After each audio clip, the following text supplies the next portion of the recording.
नमस्कार दोस्तों। आज हम लोग कम्युनिकेशन स्किल के यूनिट 3 का लास्ट लेक्चर कवर करेंगे। मतलब मैंने पहले ही बताया था कि कॉम्प्रिहेंशन है, उसमें एक पैसेज होगा और वो पैसेज भी डिफाइन दिया हुआ था। तो उन 4 टॉपिक पे हम लोग प्रैक्टिस करेंगे। जो जो दिया हुआ था वो क्या क्या क्या मैं दिखाता हूँ। तो बेसिकली आप लोग जो पढ़ रहे हैं उसमें हम लोग जो यूनिट 3 उसमें कॉम्प्रिहेंशन और या रीडिंग कैपेसिटी आपको सुधारने के लिए बताई गई थी, ठीक है ना। तो हमने एक टॉपिक देखा उसमें, और जो आपका professional development for of technician जो टॉपिक था उसको हमने पढ़ा, समझा, फिर उससे जुड़े हुए कुछ क्वेश्चंस को हमने पिछले लेक्चर में कवर किया था। नाउ अब हम लोग कुछ और टॉपिक हैं जिनको पढ़ेंगे, समझेंगे और उससे जुड़े हुए क्वेश्चंस देखेंगे। क्वेश्चंस का मतलब मैं क्वेश्चन नहीं करा रहा हूं, इस टॉपिक में ही ऐसा है कि आपसे एक स्टैंजा या एक पैराग्राफ देगा या एक कोई बात कहेगा और उससे जुड़े हुए क्वेश्चंस आपसे पूछे जाएंगे, ठीक है। अभी तक जो हमने देखा है कि हमने प्रोफेशनल डेवलपमेंट ऑफ टेक्नीशियन एक टॉपिक को पढ़ा था और उसमें क्वेश्चन। आज हम लोग leadership and supervision, the romance of reading और सर सीवी रमन, ये तीनों टॉपिक को थोड़ा थोड़ा पढ़ेंगे और फिर उनसे जुड़े हुए क्वेश्चंस कैसे आएंगे उनको भी कर लेंगे यहाँ पे, ठीक है ना। एग्जाम में जब आपसे पूछा जाता है तो जनरली आपसे एक पैराग्राफ दिया जाएगा और उससे रिलेटेड क्वेश्चन पूछे जाएंगे। इसको पढ़ाने का उद्देश्य सिर्फ ये है कि आप कोई चीज पढ़ रहे हैं तो उसको कितना समझ रहे हैं बस, और उससे जुड़े हुए क्वेश्चंस को कितने अच्छे तरीके से एक्सप्लेन कर पा रहे हैं, ठीक है ना। तो आज का टॉपिक जो है सबसे पहला, मतलब इसके बाद का प्रोफेशनल डेवलपमेंट ऑफ टेक्नीशियन के बाद लीडरशिप एंड सुपरविजन है और उसके बारे में कुछ बातें लिखी गई हैं। वो बातें क्या हैं देख लेते हैं। Leadership is the ability to inspire, कुछ बात कही गई है, उन बातों को पढ़ना है। और एक बात ध्यान रहे कि अब चूंकि मैं बार बार आपसे याद दिला रहा हूं कि आएगा केवल इंग्लिश में, आपके एग्जाम में इंग्लिश में आएगा। सिर्फ आपको वो इंग्लिश पढ़ के और इंग्लिश में ही क्वेश्चन रहेंगे, इंग्लिश में ही आंसर करना पड़ेगा। मैं हिंदी क्यों दिया हूं? ताकि जिनकी इंग्लिश बहुत कमजोर है वो अपना ट्रांसलेशन मजबूत करते रहें, देख देख करके। इसको समझ में आ रही बात ना। तो अगर आपका ध्यान बार बार हिंदी की तरफ जा रहा है तो मेरी ही कमी है एक तरीके से। मैं ये कहूंगा कि मैं आपको समझा नहीं पा रहा हूं अपनी बात, कि आप बेटा हिंदी मत देखो, इंग्लिश देखो। लेकिन हाँ, जहां दिक्कत आ रही है कोई चीज समझने में तो कंपेयर कर लो, क्योंकि पढ़ते पढ़ते पढ़ते पढ़ते हिंदी इंग्लिश एक समय पे तुम्हारी हिंदी इंग्लिश बराबर हो जाती है। और कुछ इसका कोई बहुत की मतलब वो ऐसा कुछ नहीं है जादू कि आपको इंग्लिश नहीं आ रही, आ जाएगी। बस इसको दोनों को पढ़ो, जब अकेले में पढ़ो तो दोनों को पढ़ो, मिला मिला के पढ़ो, ठीक है। लीडरशिप का मतलब आप समझते हैं नेतृत्व, इसको क्या बोलते हैं? नेतृत्व, यानी नेता वाला गुण को कहते हैं लीडरशिप या नेतृत्व कहते हैं, ठीक है।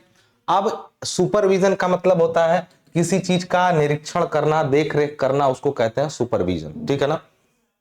तो इन दोनों चीजों का ही काम होता है। अच्छा, हमें क्वेश्चन कई टॉपिक पे पूछे जा सकते थे। हो सकता है ये कहता है कि परमाणु ऊर्जा के बारे में कुछ टॉपिक दे देता, एटॉमिक एनर्जी के बारे में, और कहता है कि उससे हम क्वेश्चन पूछेंगे। लेकिन हम इसने जो टॉपिक दिए हमको कॉम्प्रिहेंशन के लिए, वो टॉपिक ऐसे रखे हैं, खास करके ऊपर के दो जो हमसे रिलेटेड हैं, जो हमें समझने भी हैं। प्रोफेशनल डेवलपमेंट हमें अपना करना है एज ए टेक्नीशियन, टेक्नीशियन मतलब जूनियर इंजीनियर एक टेक्नीशियन ही है एक तरीके से। लीडरशिप एंड सुपरविजन हमें देखना ही देखना है, हमें लीडरशिप भी करना होता है साइड पे, सुपरविजन तो हमारा मेन काम ही है।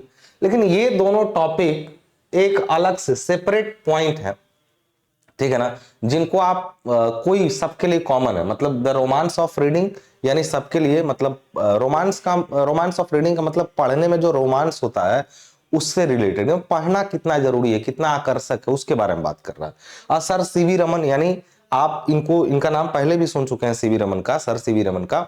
इनके लिए अब बताऊंगा मैं, अभी पढ़ेंगे उसमें। तो इनका जो बेसिकली किस लिए इनको नवाजा गया था, सर की उपाधि दी गई थी, सारी चीजें, साउथ के थे ये, तो अभी मैं बताऊंगा इनके बारे में।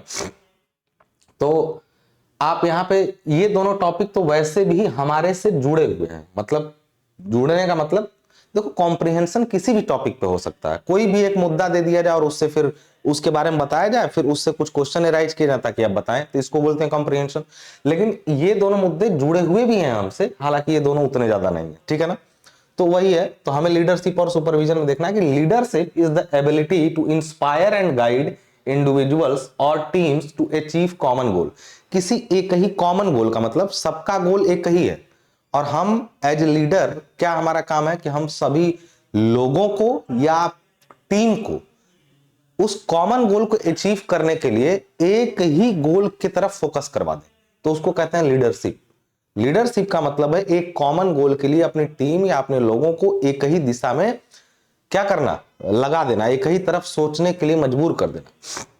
अ गुड लीडर कम्युनिकेट्स इफेक्टिवली। एक जो अच्छा नेता होता है वो बहुत अच्छे तरीके से बात करता है। मोटिवेट यानी मोटिवेट करता है, मोटिवेट द टीम यानी टीम को मोटिवेट करता है। And ensure collaboration among members, और वो ये भी सुनिश्चित करता है कि जो मेंबर्स हैं यानी जो टीम में लोग हैं वो आपस में क्या हो, एक दूसरे के साथ सहयोगी भावना से काम कर रहे हैं। अगर एक जगह पर कोई काम हो रहा है, सब लोग अच्छा काम कर रहे हैं, but they are not interacting each other, एक दूसरे से बातचीत उनकी अच्छी नहीं है, तो इसका मतलब है कि वो काम अच्छा नहीं होगा। अगर कोलैबोरेशन अच्छा है मेंबर्स के बीच में और उनको एक मोटिवेट करने वाला लीडर है, तो सारा काम एक दिशा में हो सकता है। Supervision on the other hand, यानी लीडरशिप के बारे में इसने बताया, सुपरविजन कह रहा है कि ऑन द अदर हैंड, जबकि सुपरविजन क्या है, कह रहा है involves overseeing the work of others to ensure tasks are completed efficiently and effectively। Supervision का मतलब होता है किसी टास्क जो काम हो रहा है उसको बहुत अच्छे तरीके से निगरानी करना उसकी, कि वो काम क्या हो, इफेक्टिवली और एफिशिएंटली हो रहा हो वो काम, उसको मतलब किसी होते हुए काम को बहुत अच्छे तरीके से निगरानी करने का काम क्या होता है, सुपरविजन। जबकि लीडरशिप का क्या है, लीडरशिप का मतलब है किसी एक काम के लिए सबको एक ही दिशा में झोंक देना।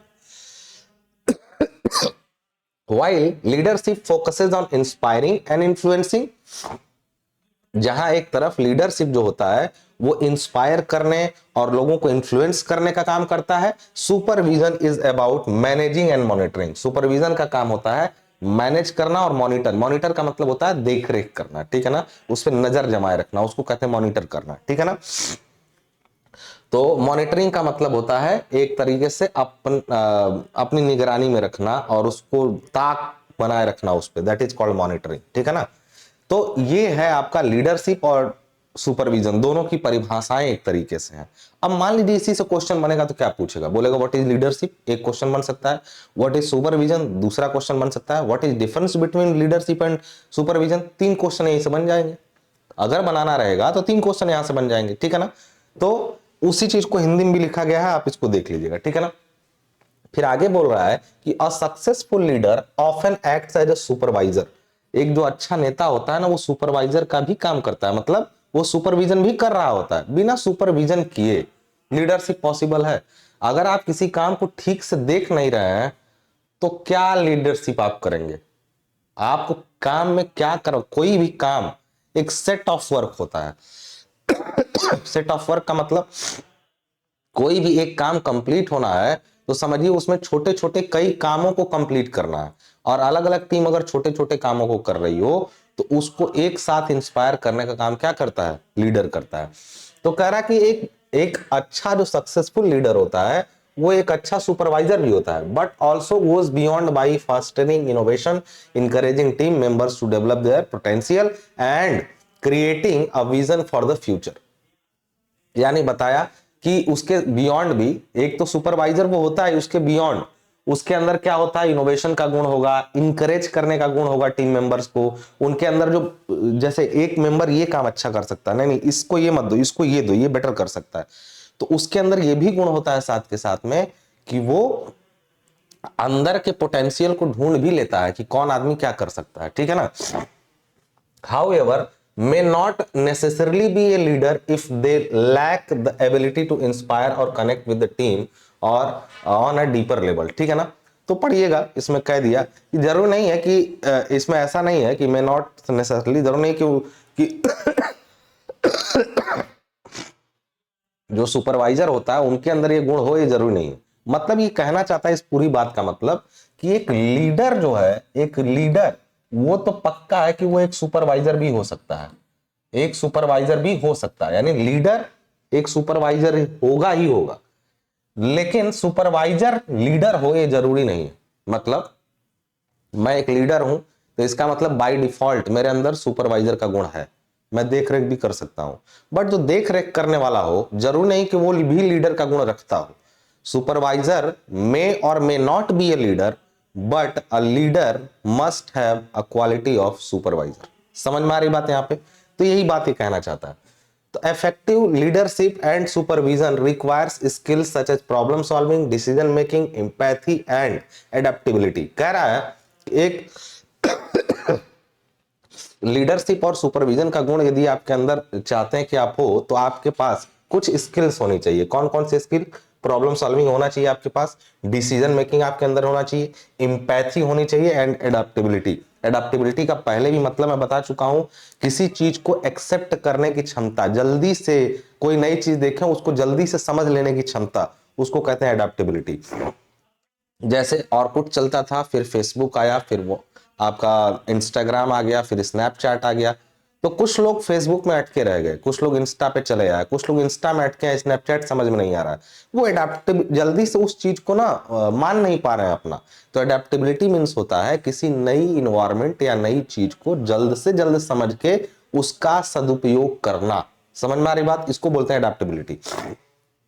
तो आपने देखा कि इफेक्टिव लीडरशिप और सुपरविजन के लिए आपके पास प्रॉब्लम सॉल्विंग और ये सब गुण होने चाहिए। बाय कंबाइनिंग दिस स्किल, इन सारी स्किल को एक साथ ही दिला दिया जाए। कौन कौन सी skill? Problem solving, decision making, empathy, adaptability को एक साथ कंबाइन कर लिया जाए तो कह रहा कि leaders and supervisors can create a productive and positive work environment. यानी इन सारी क्वालिटी को कंबाइनली एक साथ कर दिया जाए तो एक लीडर और सुपरवाइजर एक जबरदस्त प्रोडक्टिव इन्वायरमेंट पैदा करेंगे, जो जबरदस्त प्रोडक्ट भी पैदा करेगा। समझ में आ रही बात? ये एक रही बात। अब इन्हीं से जुड़े हुए क्वेश्चन एंड आंसर आ गए।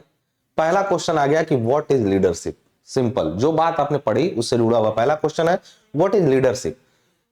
कह रहा कि leadership is the ability to inspire and guide individual और team to achieve common goals. सही बात है, ये बात लिखी गई है पहले ही लाइन में कि leadership is the ability to inspire and guide individuals और team to achieve their common goal. समझ में आ रही बात? तो पहला क्वेश्चन तो ये हो गया कि व्हाट इज लीडरशिप। दूसरा क्वेश्चन आ गया आपका कि how does supervision differ from leadership. Supervision किस तरह से लीडरशिप से थोड़ा अलग है। मैंने बताया आपको कि कैसे अलग है। सुपरविजन के अंदर क्या होता है? देख रेख करना, निगरानी करना, मॉनिटरिंग करना। लेकिन लीडरशिप का मतलब है मोटिवेटिंग एंड इंस्पायरिंग। समझ में आ रही बात? तो किस तरह से सुपरविजन डिफरेंस है? तो सुपरविजन इन्वॉल्व्स ओवरसीइंग, मतलब अतिरिक्त देख रेख, the work of others to ensure task are completed effectively, while leadership focuses on inspiring and influencing people to achieve a goal. जो मैं बोल रहा हूं और जो लिखा हुआ है उसको आप मिलाते चलिए, समझते चलिए। तो पहले पूछा कि दोनों में अंतर क्या है, यानी किस तरह से सुपरविजन जो है वो लीडरशिप से थोड़ा अलग है। हो गई बात। तीसरा क्वेश्चन करा मेंशन टू की skills required for effective leadership and supervision. कौन से दो स्किल है जो इफेक्टिवली यानी एक प्रभावी लीडरशिप और सुपरविजन के लिए जरूरी है? जाहिर सी बात है, दो मुख्य क्या है तो मैंने बताया था, एक प्रॉब्लम सॉल्विंग हो गया, एक इंपैथी हो गया। दो और थे, कौन कौन सा था? डिसीजन मेकिंग था, एडेप्टेबिलिटी था। यानी इसने दो पूछा कि कह रहा है दो स्किल बताइए जो जरूरी हो लीडरशिप और सुपरविजन के लिए। मैं कह रहा हूं एक तो प्रॉब्लम सॉल्विंग, एक इंपैथी, तीसरा एडेप्टेबिलिटी था और चौथा क्या था? डिसीजन मेकिंग था। तो ये चार हैं स्किल्स जिनको आप कंबाइन करेंगे। ये दो ही पूछा तो हम दो ही बताएंगे। समझ में आ रही बात है यहाँ पे? कह रहा can a supervisor B a good leader. क्या एक सुपरवाइजर एक अच्छा लीडर हो सकता है? वाई और वाई नॉट, क्यों और क्यों नहीं? तो अगर आप कहते हैं कि अच्छा लीडर हो सकता है तो बताइए क्यों, और अगर नहीं हो सकता है तो भी बताइए क्यों। तो मैंने आपको पहले ही बताया सुपरवाइजर गुड लीडर हो ये जरूरी नहीं है। हाँ, लीडर एक सुपरवाइजर होता है ये जरूरी है। कह रहा a supervisor can be a good leader if, यानी एक सुपरवाइजर अच्छा लीडर हो सकता है यदि they possesses the ability to inspire and, अब आगे सॉरी फॉर दैट, तो हमने बोला कि if they possesses the ability to inspire and connect with the team. यानी कह रहा है कि एक सुपरवाइजर भी अच्छा लीडर हो सकता है यदि उसके पास दो गुण हो, एक एबिलिटी टू इंस्पायर यानी लोगों को प्रेरणा देने का काम कर सके वो, and connect with the team और लोगों के साथ मिलजुल। अब एक आदमी हमने भेजा सीआईडी की तरह के जाओ नजर रख के आओ, तो वो अच्छा सुपरवाइजर हो सकता है। अच्छे से नजर रख लेगा पूरा, लेकिन अगर वो लोगों से काम करवाने का गुण नहीं रख पा रहा है तो फिर वो इंस्पायर तो नहीं कर पाया। तो काम करवाना, मोटिवेट करना, ये सब लीडरशिप का क्वालिटी हो गया। Supervisor means only monitor the things in a effective way. CID वाला थोड़ा एग्जांपल गलत इसलिए है कि वो चुपचाप देखता है, लेकिन सुपरवाइजर चुपचाप नहीं देखता है। सुपरवाइजर देख के करेक्ट भी करवाता है कि नहीं ये ऐसे नहीं ऐसे करो। तो ये वो मैं थोड़ा बोल गया। सीआईडी का मतलब निगरानी करने का मतलब, एक निगरानी होता है चुपचाप, वो एक होता है कि आप उसको अपने संरक्षण में सही करवाइए। तो मेक देम करेक्ट। सुपरवाइजर का काम है देख रेख और सही भी कराना। A supervisor who only focuses on monitoring में कला कि एक सुपरवाइजर करा कि आगे पहली बात बोला कि उसके अंदर ये क्वालिटी हो तो वो बन सकता है। करा कि a supervisor who only focuses on monitoring में lack the deeper quality of leadership. करा कि अगर एक सुपरवाइजर सिर्फ मॉनिटरिंग पे ध्यान दे रहा है, यानी सिर्फ देख रेख पे ध्यान दे रहा है, तो उसके अंदर लीडरशिप की क्वालिटी का कमी हो सकता है। यानी एक तरफ कह रहा है कि हो भी सकता है यदि उसके अंदर दो गुण हो, और यदि सिर्फ मॉनिटरिंग पर ध्यान देगा तब उसके अंदर लीडरशिप की क्वालिटी नहीं होगी। तो दोनों बात बता दिया कि एक सुपरवाइजर लीडर हो सकता है कि नहीं, और वाई नॉट। ये हो भी सकता है तो वो एक क्वालिटी रख के हो सकता है, और नहीं हो सकता तो इस क्वालिटी के लैकिंग के कारण हो सकता है। अब अगला क्वेश्चन है, what is the importance of combining leadership and supervision. करा कि लीडरशिप और सुपरविजन को आपस में मिलाने की क्या जरूरत है। तो बता रहा हूं क्या जरूरत है। Combining leadership and supervision ensure that work is manage effectively while also motivating and inspiring the team, creating a productive and positive work environment. जाहिर सी बात है, हम यही तो कह रहे हैं कि दोनों क्वालिटी को एक साथ मिलाना जरूरी है। अगर कह रहा है कि कंबाइनिंग लीडरशिप एंड सुपरविजन, दोनों को कंबाइन करना क्यों जरूरी। इंश्योर दैट यानी वो सुनिश्चित करता है कि वर्क इज मैनेज इफेक्टिवली, यानी काम को सही से मैनेज किया गया, while also motivating and inspiring the team, creating a productive and positive work environment। यानी एक अच्छा वर्क एनवायरनमेंट और एक अच्छी क्षमता का वर्क एनवायरनमेंट क्रिएट करना हो तो इन दोनों को कंबाइन करना जरूरी है। तो अब तक तो आप समझ गए होंगे कि ये टॉपिक हमें क्यों पढ़ाया गया, एक जूनियर इंजीनियर को ये टॉपिक क्यों पढ़ाया गया। उसका रीजन है कि उसको ये दोनों ही काम करने ही होते हैं। ठीक है ना, ये दोनों ही काम उसको करने ही होते हैं, इसलिए ऐसा करा गया। ठीक है ना। नाउ अगला आपका दूसरा टॉपिक है द रोमांस ऑफ रीडिंग। और मैं आपको बता दूं कि वो दोनों टॉपिक काफी जुड़े हुए थे, और romance of reading as a very separate topic. ये सब्जेक्ट जो मैं पढ़ा रहा हूं ना, कई लोग ग्रेजुएशन लेवल के लोग भी देखते हैं इसको। ठीक है ना, बहुत सारे मेरे पास कमेंट्स आते हैं, मैं देखता हूँ, रिप्लाई कई बार कर पाता हूँ, कई बार नहीं कर पाता हूँ। तो ग्रेजुएशन लेवल के जो लोग देखते हैं, जैसे कोई भी बीएससी हो, बीकॉम हो, बीए हो, सब में ये कॉमन सब्जेक्ट के तौर पे आता है कम्युनिकेशन स्किल। तो वहां से भी बहुत सारे लोग जुड़े हुए हैं, तो उनके लिए ये टॉपिक है, हम लोग के लिए भी है, बेसिकली कॉम्प्रिहेंशन है। तो आइए देखते हैं। द रोमांस ऑफ रीडिंग में कह रहा है कि reading is often described as a magical journey. कह रहा है कि रीडिंग को एक जादुई यात्रा की तरह कहा गया है। जादुई यात्रा मतलब अगर किसी को पढ़ने में इंटरेस्ट आ गया, कुछ अभी आप वैसे लोगों से मिले नहीं है जो किताबी कीड़े हैं। It's not about the syllabus, वो कुछ भी पढ़ने लगते हैं, कुछ भी दिख गया पढ़ना शुरू कर दिए। मैं एक बात इंश्योर करूं कि वो कोई अच्छी बात भी नहीं है। तो जो लोग नहीं पढ़ते वो परेशान ना हो, अपना सिलेबस तो पढ़ना ही है, नॉलेज तो लेनी ही है, बट बुक्स जो होती है ना, जानते हैं बुक्स क्या होती हैं। अच्छा, मैं इतने देर से ये बात नहीं कर रहा था, कब किया, जब रोमांस ऑफ रीडिंग की बात आई। जरूरी है, जानते हैं। अभी मैं आपसे कभी फिलॉसफी पे बात करूंगा, आप थोड़ा और डीपली जब पढ़ना समझेंगे चीजों को, तो आप समझेंगे कि फिजिक्स और केमिस्ट्री असल में मैथमेटिक्स ही है, और जितने फिजिक्स केमिस्ट्री मैथमेटिक्स है सब फिलॉसफी ही है। अंततः आप एक चीज देखिएगा कि कोई भी आदमी जब पढ़ता पढ़ता बीए एमए मतलब ग्रेजुएशन करता है, उसके बाद पीजी करता है, तो लास्ट में वो करता है पीएचडी। हर सब्जेक्ट, इंजीनियरिंग भी कर लीजिए, आप बीटेक करिए, एमटेक करिए, फिर आप लास्ट में करेंगे पीएचडी। आप लास्ट में पीएचडी पे क्यों पहुंच जाते हैं, डॉक्टर ऑफ फिलॉसफी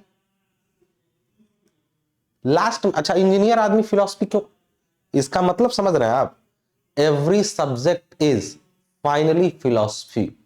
और इसके बारे में मैं कभी, अगर मुझे टाइम मिलेगा आपको तो आप मुझसे मिलिएगा, मैं समझाऊंगा। आप जो कुछ भी पढ़ रहे हैं वो सब फिलॉसफी का ही एक छोटा रूप है, उसका यूज करने के लिए पढ़ रहे हैं। अंततः आपको फिलॉसफी तक ही जाना। कभी समझाऊंगा, टाइम नहीं लूंगा आपका, तो इसको देख लेते हैं थोड़ा, ठीक है ना। रीडिंग के बारे में मैं आपसे यदि कहूं, सिंपल सी बात, कि यदि किसी ने महीनों में कुछ सीखा, सालों में कुछ सीखा, जीवन में कुछ सीखा, तो आप फिर से वैसा जीवन जिएंगे तब सीख पाएंगे, ठीक है ना। हमारे पूर्वज पत्थर घिस के आग लगाते रहे, कोई आया कि नहीं यार इसका एक शॉर्ट जल्दी का तरीका निकालो, माचिस लाइटर बना दिया। आपको जानने का आश्चर्य होगा कि पहले लाइटर बना था, माचिस बाद में बनी थी। लाइटर पहले बन गया था, माचिस बाद में बनी, क्योंकि टकराने वाला सिस्टम लाइटर में था, तो पहले लाइटर का इन्वेंशन हुआ। तो उन्होंने जो चीज बहुत दिनों में सीखी, या अपने जीवन से या कहीं से भी, उसको उन्होंने अपने किताब में डाला। और अगर वो किताब आप पढ़ते हैं एक बार, दो बार, तीन बार, तो उनका पूरा जीवन आप घंटों या दिनों में सीख के खत्म कर सकते हैं।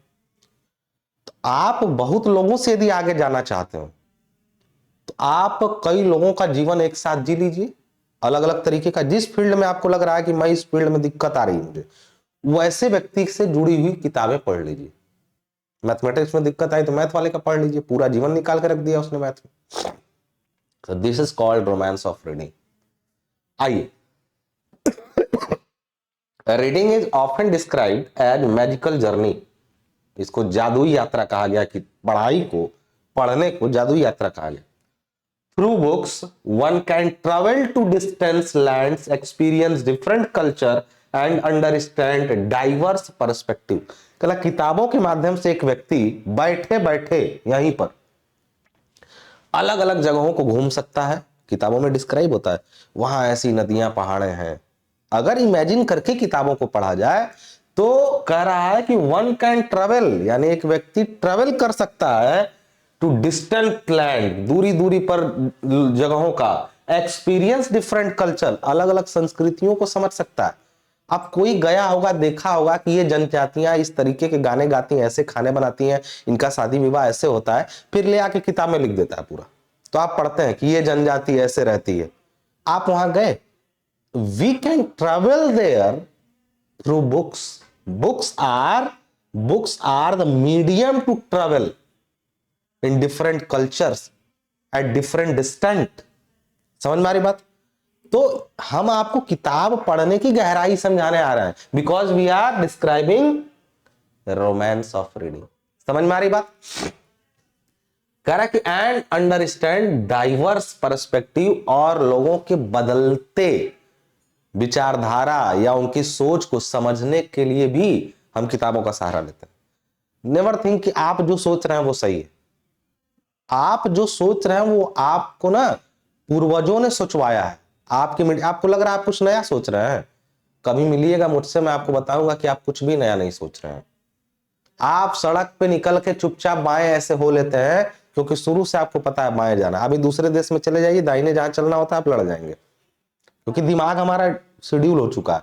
रोड पे निकलते अपने आप बाएं चले जाते हैं, सोचना नहीं पड़ता कि यार बाएं से चलो, अपने आप बाएं हो जाते हैं, because we are programmed in that way. समझ में आ रही बात। तो इसीलिए अलग अलग लोगों के पर्सपेक्टिव अलग अलग होते हैं, सबको समझना जरूरी। कह रहा the beauty of reading lies in its ability to transport us to another world. कह रहा कि पढ़ने के अंदर वो खूबसूरती है कि वो हमें एक दूसरी दुनिया में ले जाती है, while staying in our own. हम अपनी दुनिया में रहते ही किसी और दुनिया में चले जाते हैं। किसके माध्यम से? पढ़ाई के माध्यम से। इफ यू रीड फोकसफुली, तो ऐसा हो सकता है। Reading not only entertains but also educates and inspire. पढ़ाई न सिर्फ हमें क्या करती है, इंटरटेन करती है। इंटरटेन का मतलब हमें मनोरंजन प्रदान करती है। किसको मनोरंजन देता है पढ़ाई? जी लिखा हुआ तो हम बता रहा हूं। अच्छा, मैं पढ़ा भी ऐसे रख रहा हूं जैसे मुझे लग रहा है कि मुझे बड़ा मनोरंजन देता है।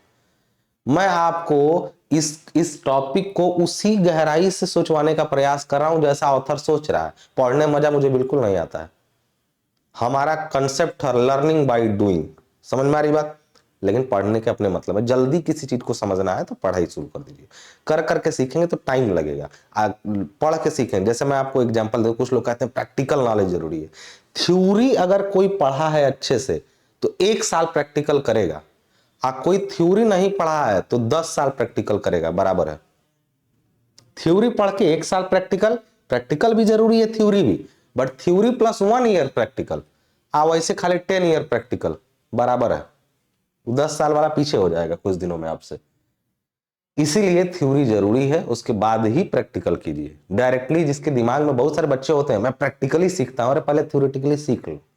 Theory is nothing but the practical which are made by some people by our ancients to make our task easy। Theory कुछ होता नहीं है, थ्योरी मतलब होता है वो प्रैक्टिकल जो किए गए उनके परिणामों को किताबों में लिख दिया गया, वो थ्योरी हो गई। थ्योरी प्रैक्टिकल में क्या अंतर है, कोई पूछेगा तो क्या बताएंगे?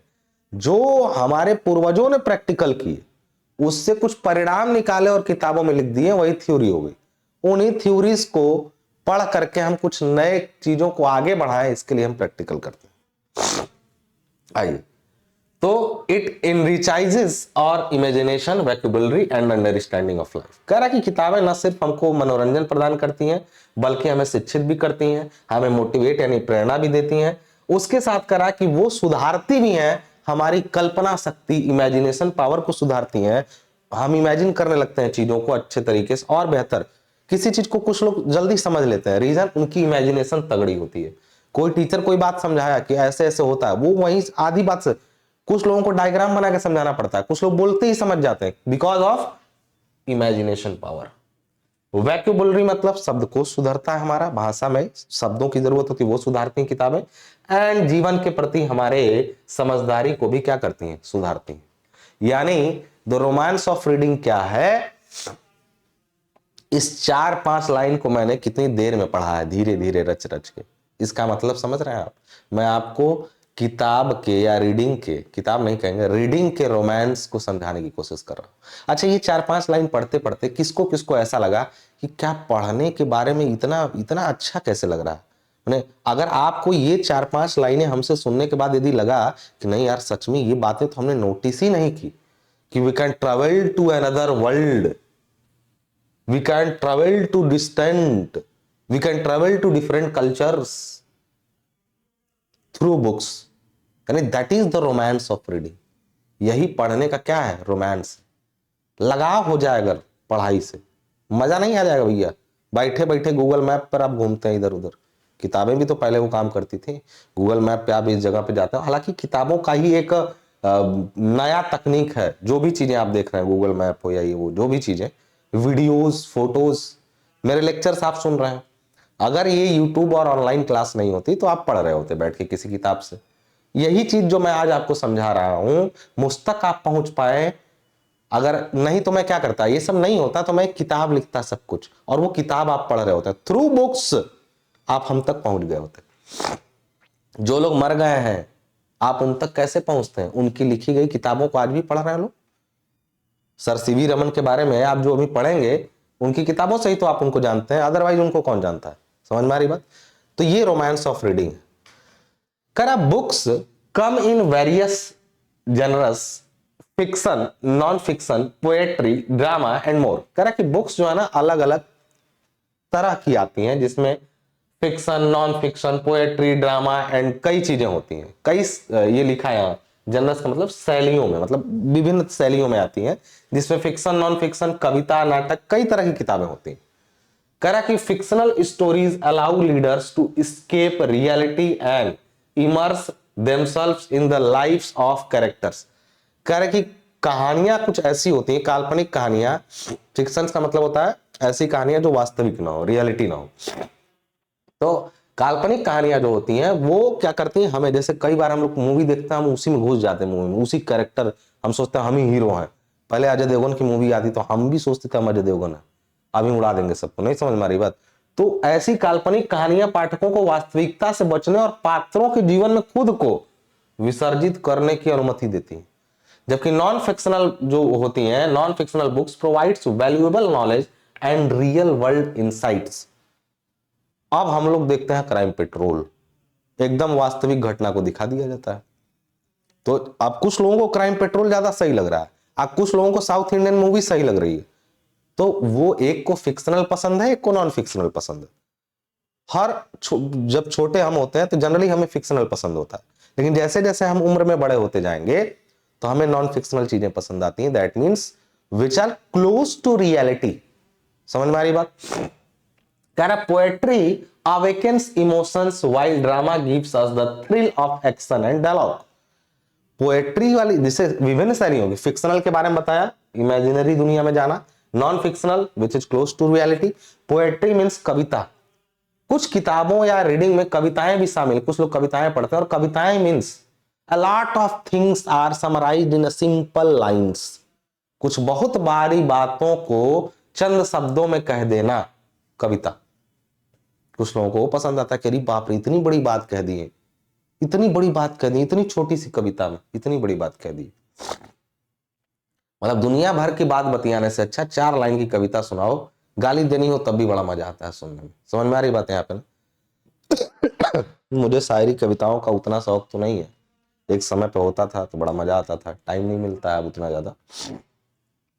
तो अब कवि किसी को बताए कि मैं तुमको बहुत पसंद करता हूं, जान लो, तुम कहो तो मैं तुम्हारे अगल बगल में फूल, किताबें, ये सब, ये जो जो तुम कहो सब ला करके रख दूंगा, और उसके बजाय वो कहे कि 4 लाइन की कविता नायिका के लिए, तो वो बहुत सारी बातों और अपने इमोशंस को एक जगह क्या किया, कलेक्ट कर दिया। समझ में आ रही बात?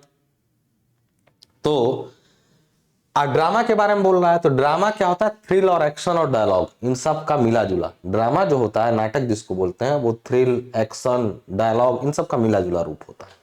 तो ये सारी चीजें जो होती हैं, ये आपका रोमांस ऑफ रीडिंग आ गया। इन टूडेज डिजिटल एज, आज की डिजिटल दुनिया में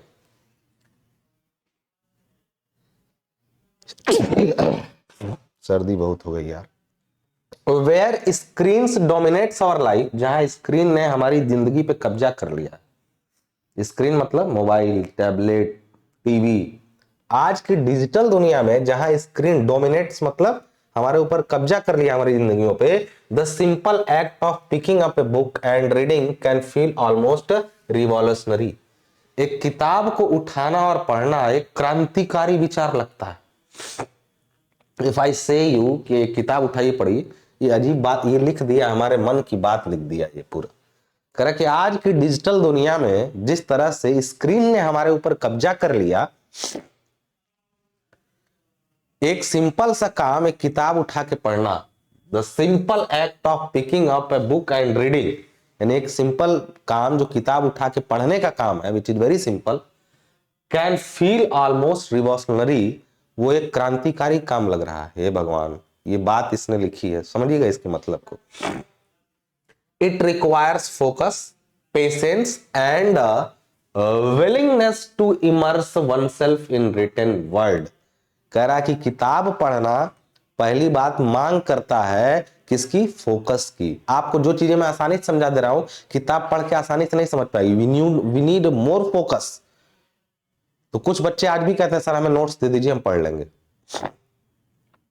तो उनको नोट्स, वो जल्दी उसका मतलब निकालना जानते हैं, इसलिए उनको नोट्स की रिक्वायरमेंट है। और कुछ लोग रटने के लिए नोट मांगते हैं, तो मैं उनकी बात नहीं कर रहा हूं। तो इट रिक्वायर्स, यानी किताब पढ़ने में it requires focus, patience and willingness, और एक चाह, अपने आप को शब्दों से जोड़ने की एक चाह होनी चाहिए, तभी आप किताब पढ़ने के लायक। Yet those who embrace this habit often find it deeply rewarding। करा कि फिर भी जिसके अंदर किताब पढ़ने का गुण बचा हुआ है, वो अपने आप को अंदर ही अंदर क्या करता है, रिवॉर्ड देता है, अपने आप को उसके लिए प्रोत्साहित करता है। Reading can be a source of solace in difficult times and a way to celebrate the joy of life। किताब क्या है, एक बुरे समय में सांत्वना का भी काम करती है, और जिंदगी में कभी कभी आप चिल कर रहे हो, आनंद ले रहे हो, तो उसको सेलिब्रेट करने का भी काम करती है। यानी बुक्स आर, अच्छा कभी किसी को अनिद्रा की बीमारी होती है आपके घर में, कि नींद नहीं आती, जैसे मम्मी पापा को या आपको नींद ना आती हो, उनको कहिए कि आप रात में डेली 1 घंटे बस किताब पढ़िए, कोई भी उपन्यास पढ़िए, कविता पढ़िए, कुछ भी पढ़िए, बस 1 घंटे किताब पढ़िए, उसके बाद देखिएगा उनकी नींद कैसे इंप्रूव होती है। ठीक है ना? बिकॉज जब आप किताब पढ़ते हैं ना, तो आप फोकस हो जाते हैं, उसका मतलब निकालने लगते हैं, और दिमाग तुरंत दुनिया भर के ख्यालों से दूर हो जाता है और बड़ी अच्छी नींद आती है। ट्राई टू डू दैट, कोशिश करिएगा। सारी नींद की गोलियां आप फेंक देंगे, लिख लीजिए हमसे, सारी नींद की गोलियां आप फेंक देंगे। जिनके घर में नींद की गोली चलती है उनको एक किताब ला के रखिए, कोई कहानी की किताब सिंपल, और बोलिए कि 1 घंटे डेली पढ़ें, देखिएगा आप उसका रिजल्ट। ये सारी बातें कहा। देखिए आज के डिजिटल युग में जहां स्क्रीन हमारे जीवन पर हावी है, किताबें लेने और पढ़ने का सरल कार्य लगभग क्रांतिकारी महसूस कर सकते हैं। इसके लिए ध्यान, धैर्य और जो बोला हूं वही सारी चीजें लिखी हुई। अब इस पे क्वेश्चन और answer. What does reading allowed us to do, यानी पढ़ाई हमें क्या करने के लिए करती है। वो तो कह रहा है कि आगे हिंदी इसका मतलब नहीं है बट कोई बात नहीं। पढ़ना हमें दूरस्थ स्थानों की यात्रा करने, विभिन्न संस्कृतियों का अनुभव करने और विविध दृष्टिकोणों को समझने की अनुमति देता है, वो भी एक ही स्थान पर रहते हुए। यानी कह रहा है कि रीडिंग अलाउड अस, यानी रीडिंग से हमें मजा आता है किसका, to travel distant lands, experience different cultures and understand diverse perspective while staying in one place.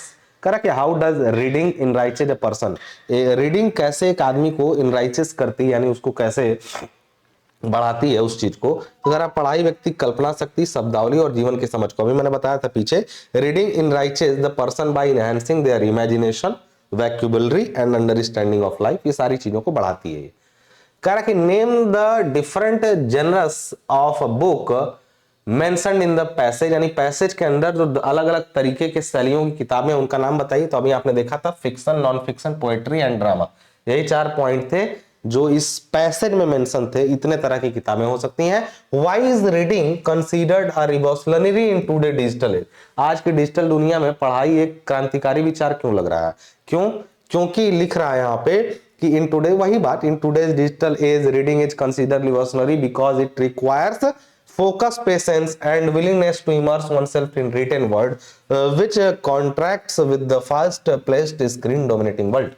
आज की स्क्रीन में, रील्स की दुनिया में, तेजी से स्क्रीन की दुनिया में किताबें पढ़ने का धैर्य, फोकस और किन शब्दों से जुड़ने की चाह ही लोगों के अंदर क्या हो रही है, खत्म हो रही है। इसलिए रीडिंग का रोमांस कम होता जा रहा है, डिप्रेशन बढ़ता जा रहा है। आगे, how does reading helps during difficult time, बुरे समय में रीडिंग कैसे हमारी मदद करती है। तो reading provides solace during difficult times by offering an escape into different world and inspiring thoughts in bring comfort. कह रहा है कि रीडिंग में हम लोग करते क्या है कि जब हम रीडिंग करने लगते हैं तो हमारा डिफिकल्ट समय जो चल रहा होता है उससे हम उस समय से निकल के दूसरे समय में पहुंच जाते हैं, तो इसलिए हम बच जाते हैं। ठीक है ना। तो अब अगला है सर सीवी रमन, बस लास्ट टॉपिक है, इसको पढ़ लेंगे, इससे क्वेश्चन कर लेंगे, खत्म। इनके बारे में कुछ बताया क्या, कॉम्प्रिहेंशन पैसेज। तो कह रहा है कि इनके बारे में कॉम्प्रिहेंशन का पैसेज दिया गया। Sir Chandrashekhar Venkat Raman, popularly known as CV Raman, was, मैं साउथ इंडियन एक्सेंट में बात कर रहा है, sir Chandrashekhar Venkat Raman, popularly known as CV Raman, was a renowned Indian physicist who made a remarkable contribution to the field of light scattering। प्रकाश के प्रकीर्णन के संबंध में सर सीवी रमन ने क्या हुआ, वो उनके बारे में बताया कि वो उनका पूरा नाम है और उसके बाद उन्होंने एक रिमार्केबल कंट्रीब्यूशन, एक अद्वितीय या एक चिन्हित किया जाने वाला योगदान दिया उन्होंने। ठीक है ना। उन्होंने क्या किया, प्रकाश के प्रकीर्णन के संबंध में सिद्धांत दिया था। अब वो क्या है, उसके लिए साइंस पढ़िए, हमें बस इस पैसेज में पढ़ना है। सर सीवी रमन के बारे में यदि आप और डिटेल में जानना चाहते हैं तो वो पढ़िए, लेकिन इसमें कितना बताया गया उतना ही देखिए। He was born on November 7, 1888 इन तिरुचिरपल्ली, यानी एक जगह है साउथ में, तमिलनाडु में। His father was a lecturer in mathematics and physics, which inspires Raman interest in science। यानी इनके पिताजी जो है वो मैथमेटिक्स और साइंस के प्रोफेसर थे या लेक्चरर थे, जिसकी वजह से इनका इंटरेस्ट जगा साइंस में, और वो 7 नवंबर 1988 को पैदा हुए थे। इन 1928 यानी 1928 में CV Raman discovered the phenomena of inelastic scattering of light which came to be known as the Raman effect. इन्होंने रमन इफेक्ट नाम से एक उन्होंने डिस्कवरी की, खोज किया, किसके बारे में, इनइलास्टिक स्कैटरिंग ऑफ लाइट, यानी प्रकाश का उसको क्या बोलेंगे, अणु नहीं, अप्रत्यास्थ प्रकीर्णन के बारे में। यानी प्रकाश जो फैलता है अप्रत्यास्थ तरीके से फैलता है, वो उन्होंने इसके बारे में खोज किया, उसको रमन इफेक्ट कहा। This discovery explained how light interacts with molecules and helped in understanding the molecular composition of material। यानी इन्होंने कहा कि लाइट के माध्यम से कैसे लाइट जब किसी पदार्थ से गुजरती है तो उसके मॉलिक्यूल से वो कैसे इंटरेक्ट करती है, इसके आधार पे उस पदार्थ का, जैसे हमने लाइट किसी चीज पे जलाया और वो लाइट उस पदार्थ के अणुओं से जिस तरह से रिएक्ट की तो हमें पता चल गया ये पदार्थ वो है। इसके बारे में उन्होंने खोजा था। ठीक, करा कि आगे कि for this groundbreaking work, यानी ये एक जिसको कहते हैं एक बहुत तगड़ा काम के लिए, he was awarded the Nobel prize in physics in 1930। 1930 में इनको नोबेल प्राइज मिल गया, making him the first Asian to win Nobel prize in science. Science में नोबेल प्राइज पाने वाले पहले एशियन थे। एशियन मतलब एशिया पूरा जो द्वीप है उसमें जितनी कंट्रीज है, सबसे पहले व्यक्ति को नोबेल प्राइज मिला साइंस में सर सीवी रमन को। Raman's work revolutionized scientific research in India. इनके अंदर इनका जो ये काम था वो भारत में साइंस को बढ़ोतरी दिलाया। ही एस्टैब्लिश्ड द रमन रिसर्च, यानी ये काम उन्होंने किया तो लोगों को लगा नहीं यार हमारा बच्चा भी कर सकता है, जरूरत है देश में ऐसे लोगों की। तो उन्होंने एक पैदा किया लोगों के अंदर इंटरेस्ट, और सरकार के अंदर, देश के अंदर। He established the Raman research institute in Bangalore to promote advance research in physics. Physics में एडवांस रिसर्च के लिए उन्होंने रमन रिसर्च इंस्टीट्यूट खोला। His dedication and love for science remains a source of inspiration for young scientists worldwide। नए वैज्ञानिकों के अंदर प्रेरणा स्रोत का काम करते हैं वो। Raman's achievements underscore the importance of curiosity, यानी इनकी जो कड़ी मेहनत थी ना, उपलब्धियां थी, या आगे बोला कि डिटर्मिनेशन एंड हार्डवर्क, यानी इनकी जो उपलब्धियां थी जिज्ञासा कह सकते हैं, कड़ी मेहनत कह सकते हैं, ये रेखांकित की गई है इसमें पूरा। He passed away November 21, 1970 living behind a legacy of scientific excellence, यानी पूरा अपनी करी धरी साइंटिफिक खोज और विरासत को पीछे छोड़ते हुए 1970 में इनका निधन हो गया। कहते हैं जिंदगी तो इन्होंने जी है, बढ़िया से जी इन्होंने जिंदगी, जो कर सकते थे उन्होंने किया। तो जब कोई कहे आपसे कि वक्त लगता है तो कहिए नहीं, अगर वक्त लगता तो सबको एक जैसा लगता। इन्होंने उतने ही समय में बहुत कुछ किया, हम लोग क्या कर रहे हैं सोचिए। कुछ क्वेश्चन आए। When and where what sir CV Raman born, कब पैदा हुए थे, लिखा हुआ है, सीधे पढ़ लीजिएगा इसको भाई, जो क्वेश्चन उसमें दिया गया उसी से क्वेश्चन आएगा। What is the Raman's effect, Raman sir का प्रभाव, रमन इफेक्ट क्या था, रमन इफेक्ट नाम दिया उन्होंने उस घटना को।